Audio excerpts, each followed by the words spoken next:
Саламатсыздар ма, құрметті білім алушылар? Біздің курстың бірінші сабағына қош келдіңіздер. Және бірінші сабақ тақырыбы денелердің электрленуі, электр заряды, өткізгіштер және диэлектриктер.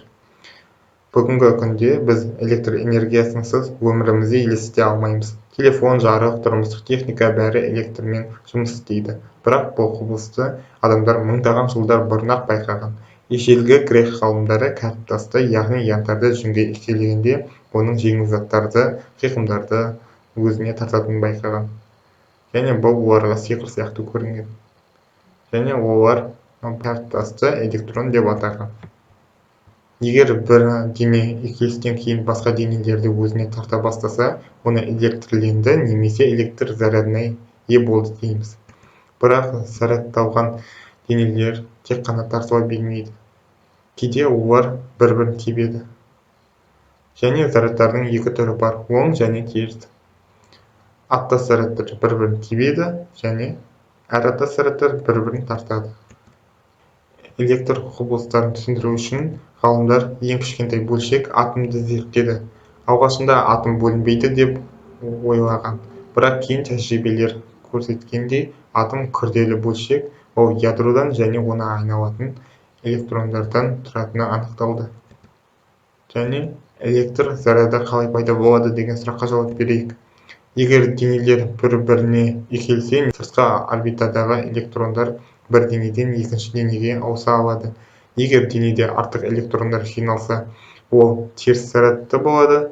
Егер электрондар жетіспесе, ол оң зарядты болады.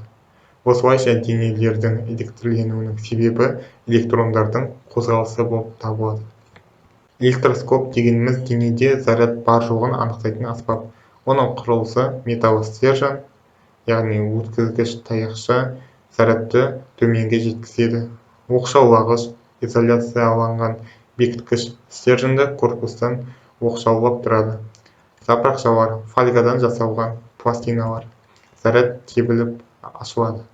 Шарикті ұшқыш сыртқы зарядты қабылдайды. Егер зарядталған денені электроскоптың шарына тигізсек, заряд өзекке және жапырақшаларға өтеді. Жапырақшалар бірдей заряд алғандықтан бір-бірінен тебіледі.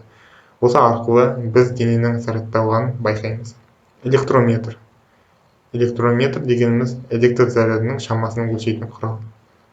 Оның құрылымы туралы айтып өтсек, металл цилиндр корпустан тұрады, ішінде жеңіл қозғалатын тілше, бекітілген тілше ауытқығанда арнайы шкала бойынша зарядтың шамасы анықталады.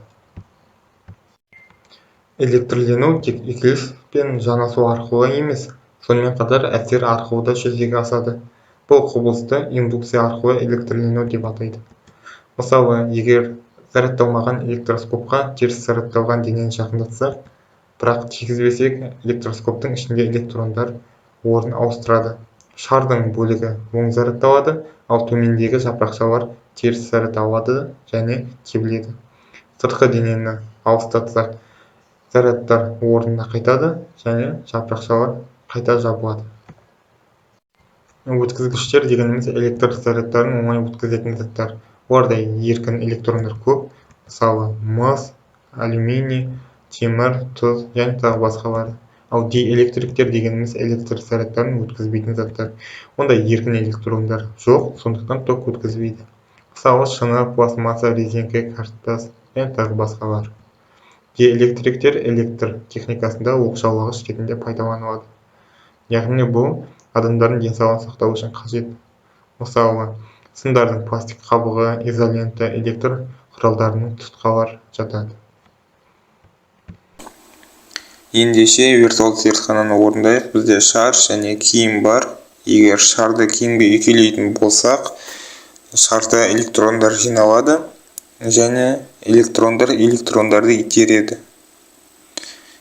Ендеше екінші шарды қосайық. Егер сары шар жіберіп қалсақ, электрон протонға тартылады.